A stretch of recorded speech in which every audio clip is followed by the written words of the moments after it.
La pure innocence a conduit Inès à entrer dans le hangar de son mari cet après-midi-là, sans se douter de rien. Mais alors qu'il franchissait la porte, des voix familières résonnaient dans l'air, traversant le silence comme des lames. Elle s'arrêta, retenant son souffle, puis elle entendit des mots qui la frappèrent comme un coup inattendu. Ce qu'il a entendu était si dévastateur que son corps tout entier semblait figé dans le temps. Les premières fissures étaient à peine perceptibles, comme des brins de toile d'araignée sur un vieux miroir. Si minces qu'ils pourraient être ignorés, s'il n'y avait pas l'inconfort persistant qu'ils laissaient derrière eux. Mais au fil du temps, ces fissures se sont creusées, s'étendant comme de la glace sur du verre, brisant la routine qu'elle connaissait si bien. Oleg, autrefois si attentif, commença à se transformer. Les câlins après de longues journées de travail, les rapports sur les moteurs difficiles et les clients difficiles, tout s'est évaporé. Maintenant, il rentrait chez lui épuisé et muet, répondant à ses questions par des monosyllabes sèches, trop de travail, maux de tête, pas maintenant. Les heures supplémentaires sont devenues la règle. Les dîners pour deux, les soirées télévisées et les projets du week-end sont devenus de lointains souvenirs. Je dois terminer ce travail, les mécaniciens ne peuvent pas le faire, tout s'effondrera si je ne suis pas là, telles sont les excuses qu'il répète comme un mantra. Inès attendit, le dîner refroidi sur la table, jusqu'à ce qu'il arrive alors qu'elle dormait déjà, se glissant dans le lit sans un contact, sans un mot. Même l'atelier, leur refuge commun, lui fut refusé. Avant, elle adorait cet endroit, l'odeur de l'huile brûlée, l'éclat des outils, le sentiment d'utilité lorsqu'on apporte le déjeuner ou qu'on aide avec les papiers. Oleg la présenta fièrement, c'est mon partenaire, ma main droite. Mais maintenant, il la repoussait avec des phrases toutes faites, c'est trop sale pour toi, il vaut mieux rester à la maison et se reposer. Les critiques étaient au début subtiles, déguisées en plaisanteries, mais sont rapidement devenues venimeuses. Tu es fatiguée, Inès. Regarde comme tu es hagarde, quand as-tu été coiffée pour la dernière fois, tu pourrais être occupée avec quelque chose de plus intéressant que d'être coincée entre quatre murs.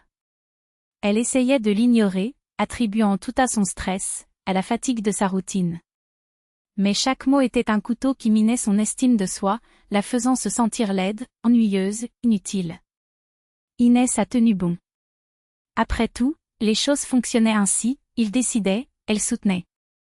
Elle l'aimait inconditionnellement, elle croyait en ses promesses, elle s'efforçait d'être l'épouse parfaite. Mais la distance entre eux grandissait comme un abîme, et une sourde anxiété lui serrait la poitrine. J'ai passé des heures devant le miroir à chercher des défauts. Avait-il raison? Était-elle vraiment devenue une ombre terne? Il a essayé de nouvelles coupes de cheveux, des vêtements différents, des cours de danse, des régimes fou, rien n'y a fait. Oleg restait distant et la solitude la consumait. Elle se souvenait du début, la rencontre à la fête d'un ami, la façon dont il la regardait, les dîners romantiques, les fleurs inattendues. Oleg était fort, en sécurité, un port où elle rêvait d'ancrer sa vie. Ils se sont mariés lors d'une cérémonie simple, mais pleine de sens. Il a juré de la protéger, de l'aimer pour toujours. Les premières années ont été douces, le studio exigu, les plans dessinés à quatre mains, l'atelier né avec de la sueur et de l'espoir. Mais quelque chose s'est perdu en chemin. Oleg s'est plongé tête première dans son travail, tandis qu'elle sombrait dans l'oubli. Les compliments cessèrent, les conversations s'apaisèrent et à leur place vint une irritation constante, comme si sa présence était une nuisance. Il essayait de parler, de comprendre ce qui se passait. Ce sont juste des problèmes au travail, disait-il, ne vous inquiétez pas. Mais ses yeux mentaient. Jusqu'à ce qu'une nuit après une autre dispute, les larmes débordent. Oleg la regarda avec impatience, encore ce drame? N'y a-t-il pas quelque chose de plus important à faire? Quelque chose en elle s'est brisé là. Je ne pouvais plus faire semblant. L'incertitude la rongeait. J'avais besoin de connaître la vérité, aussi douloureuse soit-elle. Je ne supportais plus de vivre dans le doute, dans les limbes d'un mariage qui s'effondrait. Il a donc décidé de lui faire une surprise. Je savais qu'il serait en retard au magasin pour terminer une réparation compliquée. Il a préparé son plat préféré, des pommes de terre sautées aux champignons et aux concombres marinés, et a tout arrangé avec soin, comme si chaque détail pouvait reconstituer ce qui avait été perdu. Je voulais croire qu'il y avait encore de l'espoir, que ce geste pouvait raviver la flamme qui semblait éteinte. Il prit la nourriture, une bouteille d'eau minérale et continua son chemin. L'atelier était à proximité, à quelques minutes en voiture. Il roulait lentement, savourant le silence de la nuit, le cœur battant un peu plus vite, comme avant un premier rendez-vous. Il se gara à une distance prudente. La lumière allumée dans le hangar confirmait qu'il était toujours là. Tenant la boîte à lunch, il sortit de la voiture et s'approcha. C'est alors qu'il entendit des voix. Au début, il pensait que c'était un mécanicien. Mais un rire familier et féminin la fit s'arrêter. Le sang se glaça. Par la fente de la porte entr'ouverte, il vit la scène qui allait graver à jamais sa mémoire. Oleg, assis sur un vieux pneu, à côté de Vika, la même Vika du magasin de pièces automobiles, avec ses cheveux rouges vifs et ses vêtements trop serrés, qui la regardait toujours avec dédain. Ils riaient, libres, comme des adolescents sans souci. Inès n'a pas pu le comprendre. C'était son mari, l'homme à qui elle confiait sa vie, qui passait maintenant ses doigts dans les cheveux de l'autre femme d'un geste intime, en lui murmurant « Détends-toi un peu. Tu sais comment me rendre heureuse. » La nausée monta dans sa gorge. J'avais envie de crier, de tout casser, d'exiger des explications. Mais elle restait immobile, comme si le sol s'était ouvert sous ses pieds. J'avais besoin de tout entendre. « Et Inès ?» demanda Vika avec un sourire malicieux. « Toujours pareil, toujours gris ?» Oleg laissa échapper un rire amer. À quoi s'attendre? Une femme de ménage, ennuyeuse, sans ambition. Tout ce qu'elle sait, ce sont des casseroles, des poêles et des factures à payer. Vika rit plus fort, alimentant le feu. C'est triste au début. Puis ça devient fatigant. Ils ne savent même pas comment s'habiller correctement. Toujours dans ces vêtements informes. Chaque mot était un coup de poing. Inès sentit le monde s'effondrer. Il ne s'agissait pas seulement de trahison, mais aussi de la cruauté avec laquelle il parlait d'elle, comme si elle était un fardeau, un objet sans valeur. Là, cachée dans l'ombre, elle comprit qu'il n'y avait pas de retour en arrière possible. Leur mariage était une imposture. Et elle a finalement dû choisir entre rester une ombre ou retrouver la dignité qui lui restait. Ses robes, comme si c'était une vieille femme décrépite. Et ses coiffures? On dirait qu'elle est arrivée des champs hier. Le rire de Vika résonna comme une lame, traversant l'air. Inès restait immobile, comme si chaque mot l'avait pétrifiée. Elle s'est toujours sentie laide, maladroite, ennuyeuse. Mais elle n'aurait jamais imaginé qu'Oleg la verrait avec autant de dégoût. Elle ne se doute même de rien, n'est-ce pas? Vika donna un coup de coude à sa collègue, se penchant plus près. Tu vis dans ce monde rose, la pauvre. Oleg rit encore, amer comme un poison. Bien sûr, tu ne t'en doutes pas. Elle est aussi naïve qu'une enfant. Où vous êtes-vous vu comprendre ce qu'est la vraie vie? Quelque chose à l'intérieur d'Inès s'est brisé. Les larmes la brûlaient, l'étouffaient, tandis qu'une boule de douleur montait dans sa gorge. Elle recula lentement, comme si ses propres pieds la trahissaient, jusqu'à ce qu'elle se retourne et s'enfuit. Le panier lui glissa des mains, éparpillant pommes de terre et concombres salés sur le sol. Cela n'avait pas d'importance. Rien n'avait d'autre importance que le besoin désespéré de s'échapper. Elle monta dans la voiture avec des mains tremblantes, démarra le moteur et partit comme si l'enfer la poursuivait. Les larmes coulaient de manière incontrôlable, brouillant sa vision, mais elle ne s'arrêtait pas. Il conduisait sans but, juste pour échapper à l'humiliation, à la trahison, à ce qu'il voyait maintenant avec une cruelle clarté, il ne l'avait jamais aimée. Elle avait toujours été une bonne épouse, une jeune fille dévouée, une amie fidèle. J'avais enduré sa grossièreté, ses critiques, son mépris voilé. Et c'est ainsi qu'il a rendu l'appareil? Les pleurs la suivirent jusqu'à la porte d'entrée. Mais dès le seuil franchi, quelque chose a changé. Les larmes tarirent soudainement, remplacées par une lueur glaciale dans ses yeux.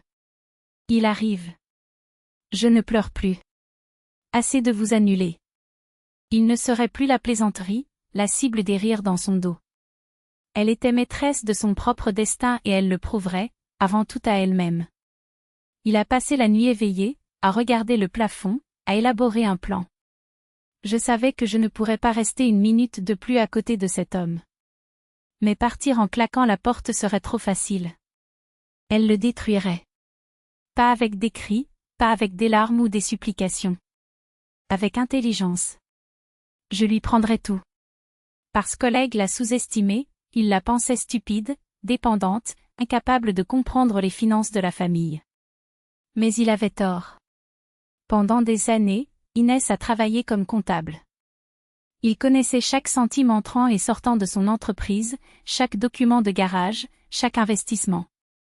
Et autrefois, lorsque les premiers signes d'indifférence apparurent dans leur mariage, elle avait pris des précautions. Il avait examiné tous les papiers et s'était assuré que tout était en ordre. En ton nom. Il décrocha le téléphone et chercha le numéro d'Arkadivitch, son ancienne connaissance, avocat.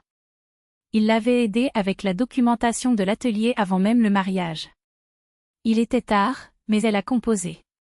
Arkadivitch, je m'appelle Inès, dis-je doucement, quand il répondit d'une voix endormie. Désolé de vous déranger à cette heure, mais j'ai besoin de vous. Il y eut une pause. Inès, que s'est-il passé? Je vais demander le divorce. Le silence de l'autre côté fut long. Compris. Venez à mon bureau tôt demain. Nous parlerons. Merci, murmura-t-elle en raccrochant. Avant qu'Oleg ne se réveille, Inès avait déjà rangé ses affaires. Il sortit les costumes, les chemises et les chaussures du placard et emballa le tout dans des cartons. Il n'a rien oublié, ni la bague, ni les vieilles photos qu'il gardait dans le tiroir du chevet. Il ne resterait plus rien pour lui rappeler lui. Il emporta tout dans le couloir, près de la porte. Puis il se rendit aux toilettes, récupéra sa brosse, son rasoir et ses bouteilles de shampoing. Même son odeur devrait disparaître. Quand Oleg s'est réveillé, il l'a trouvé dans la cuisine, calme, avec une tasse de café à la main. « Bonjour », dit-elle calmement. Il se frotta les yeux, confus. « Que s'est-il passé, Krasavitsa? Vous êtes-vous réveillé si tôt? » J'avais des choses à faire. Elle poussa la tasse vers lui. Boire. Il a obéi, mécanicien.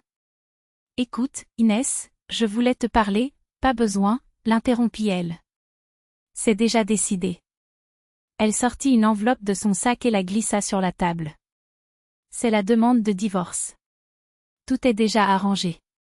Il ne manque plus que votre signature. Les yeux d'Oleg s'écarquillèrent, comme s'il ne comprenait pas les mots. Quoi? Divorce? De quoi parles-tu?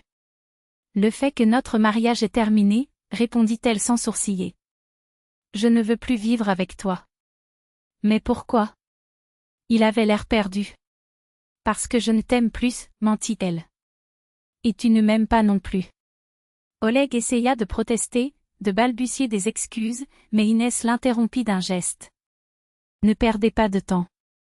C'est fait. Il montra les cartons dans le couloir. Tu ferais mieux de faire tes valises et de partir. Aller où? Où tu veux. Ne reste pas ici. Il se releva en titubant, comme si le sol s'était ouvert sous ses pieds.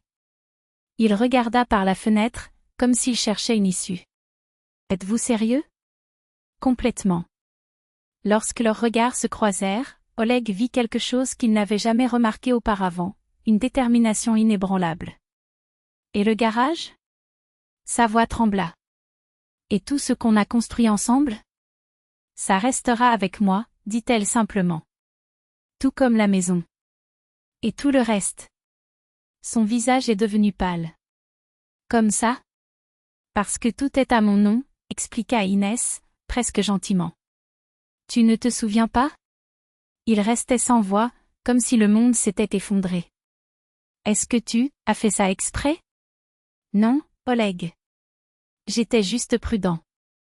Il avait toujours pensé à l'avenir. Tu ne pensais qu'à toi. Inès se leva et s'approcha de lui. Tu ferais mieux d'y aller. Le plus tôt sera le mieux pour les deux.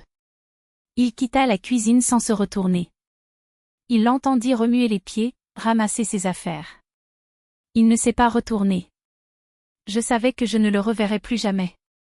1 heure plus tard, Oleg est parti. Il n'emportait avec lui que ce qui pouvait tenir dans les cartons et la certitude d'avoir tout perdu. Inès la regardait par la fenêtre alors qu'il montait dans la voiture et partait. Il ne ressentit aucun soulagement, aucun triomphe. Juste une fatigue profonde, un vide qui faisait mal. Mais il n'y avait pas de place pour la faiblesse. Il a appelé un serrurier et lui a demandé de changer la serrure. Puis il a appelé une entreprise de nettoyage. Je voulais effacer toutes les traces de ces années. Le lendemain, il se rendit au bureau d'Arkadivitch. Ils ont signé les papiers, ajusté les détails. L'avocat la regardait avec admiration. « Tu es incroyable, Inès. J'ai toujours su que c'était une femme forte. Je viens juste de le découvrir maintenant, répondit-elle. Le divorce a été rapide. Oleg n'a pas pu résister. Je savais qu'il n'y avait pas de bataille à mener. Tout était perdu. Inès est restée seule. Libre, mais aussi désorientée. Je ne savais pas ce qui allait suivre. Mais une chose était sûre, elle ne permettrait plus jamais à quiconque de la rabaisser. Je vivrais comme je le voulais, pas comme les autres me dictaient. Il a décidé d'ouvrir sa propre entreprise. Il avait toujours été brillant avec les chiffres, il avait de l'expérience, des contacts. Il connaissait la valeur de son travail. Et pour la première fois depuis des années, je l'ai cru. Il était temps de reconstruire. Cette fois, à sa manière. Le succès ne se fait pas attendre. Inès a trouvé un petit espace au cœur de la ville et l'a loué sans hésiter. Il l'a meublé avec soin, l'a équipé des équipements les plus modernes et, en ouvrant la porte de son nouveau bureau, il a respiré profondément l'odeur de la peinture fraîche et du bois neuf. Inès financera le nom sonnait ferme, sûr, comme elle le ressentait elle-même à ce moment-là. Ce à quoi personne ne s'attendait, pas même elle, c'était l'aide inattendue de Sergio, le frère d'Oleg. La culpabilité liée au traitement réservé par son frère à Inès le ronge et il décide de réparer les dégâts de la seule manière qu'il connaît, en utilisant ses relations. Sans bien comprendre pourquoi, mais poussé par une véritable admiration, il commença à la présenter à des clients potentiels. Peut-être parce que, pour la première fois, j'ai vu Inès telle qu'elle était réellement, non plus l'ombre silencieuse à côté d'Oleg, mais une femme déterminée, qui savait exactement ce qu'elle voulait. Les premiers clients n'ont pas tardé. Propriétaires de petites entreprises, indépendants, tous à la recherche d'une comptabilité compétente et simple. Inès a travaillé sans relâche, oubliant le passé et se concentrant uniquement sur l'avenir. Chaque rapport réalisé, chaque contrat signé était une victoire personnelle. L'argent qui arrivait n'était pas seulement de la nourriture, c'était la liberté, c'était la preuve qu'elle n'avait besoin de personne pour continuer à vivre. Pendant ce temps, la vie d'Oleg s'effondrait. L'atelier, sans la main ferme d'Inès pour le gérer, a sombré dans le chaos. Les clients, habitués à l'efficacité, ont migré vers la concurrence. Le propriétaire, fatigué des retards, a résilié le contrat. Dettes accumulées. Vika, réalisant que la promesse d'une vie luxueuse n'était qu'une illusion, ne perdit pas de temps. Un matin, il a emballé ses affaires, a laissé un mot, « Tu n'étais en rien comme tu prétendais l'être », et est parti sans se retourner. Oleg a sombré dans l'autodestruction. Blâmer Inès, blâmer Vika, blâmer le monde. Mais au fond, il se détestait. Il pensait qu'Inès, cette souricière, qui ne le quitterait jamais, était faible. Vous aviez tort. Elle était assez forte pour tout reconstruire à partir de zéro. Un jour, alors qu'elle roulait dans une rue qu'elle avait évitée depuis des mois, Inès freina brusquement. Là où palpitait autrefois l'atelier d'Oleg, il n'y avait plus que des ruines, des murs écaillés, des vitres brisées, l'enseigne arrachée comme une dent arrachée de force. Elle s'est garée et s'est approchée. Sur le perron, Oleg était assis, blotti dans une veste usée, la tête baissée, les yeux vides. Lorsqu'il la vit, il frissonna et releva la tête. Une lueur d'espoir traversa son regard. Inès, sa voix était rauque. Comment vas-tu? Elle l'observait en silence, analysant chaque détail de l'homme qui avait autrefois été son monde. Il n'y avait ni haine, ni pitié. Juste la froide prise de conscience que ce n'était plus l'homme dont elle était tombée amoureuse. Ce n'était qu'un fantôme du passé. Je travaille, répondit-il sèchement. Je voulais m'excuser, Oleg déglutit, ses doigts nerveux tordant l'ourlet de sa veste. J'ai tout gâché. J'ai tout gâché. Oui, tu as tout gâché, elle n'a pas élevé la voix, n'a pas cédé à l'émotion. Une longue pause s'établit entre eux. Peut-être, on pourrait prendre un café? Il a essayé, avec une lueur d'espoir. Comme autrefois? Inès secoua la tête, sans sourire. Je ne bois pas de café avec des traîtres. Oleg a essayé de lui tenir le bras lorsqu'elle s'est retournée pour partir. Attendez. Peut-être qu'on peut arranger les choses? Elle s'arrêta mais ne se retourna pas. Non, Oleg. Rien ne peut être réparé. C'est fini. Il monta dans la voiture et partit, le laissant derrière lui, assis aux portes de ce qui avait été son empire. Dans le rétroviseur, elle voyait ses yeux la suivre, emplis d'une douleur qui ne l'émouvait plus. Inès soupira et accéléra. Il se dirigeait vers sa nouvelle vie, de nouvelles opportunités. Le passé était derrière elle et elle ne craignait plus la solitude. Parce que maintenant, elle avait quelque chose de bien plus précieux, le respect d'elle-même et la certitude de sa propre valeur. Il se souvient des paroles de sa grand-mère, les femmes sont comme les chats, elles retombent toujours sur leurs pattes. J'ai souri. Grand-mère avait raison. Elle était tombée, elle s'était relevée, ce faisant, elle était devenue plus forte qu'elle ne l'avait jamais imaginé. Au bureau, de nouveaux clients l'attendaient. Nouveaux défis, nouvelles réalisations. Elle était prête à tout, car désormais elle savait exactement qui elle était, Inès, finance. Gratuit. Un rayon de soleil traversa la fenêtre et réchauffa son visage. Le chemin était long, mais elle n'avait pas peur. Elle marchait la tête haute, car elle savait que sur ce chemin, seul le meilleur l'attendait après tout, c'était elle qui écrivait sa propre histoire. Et l'histoire ne faisait que commencer. Le téléphone sonna. Elle répondit fermement. Inès Financera, bonjour. De l'autre côté, une voix inconnue. Bonjour. Je m'appelle André. Sergio me l'a recommandé.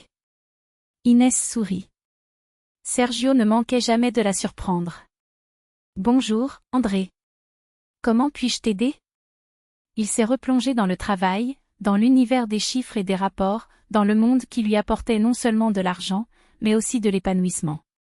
Un monde où elle était son propre homme. Où c'était gratuit. Dehors, la ville était en effervescence. Et Inès, finalement, a fait partie de ce mouvement non pas comme une ombre, mais comme une femme brillante et confiante qui savait ce qu'elle voulait et qui allait après. Il regarda son reflet dans la fenêtre. Dans ses yeux, un feu brûlait, le feu de la vie, de la liberté, d'Inès. Et rien ni personne n'avait éteint cette flamme.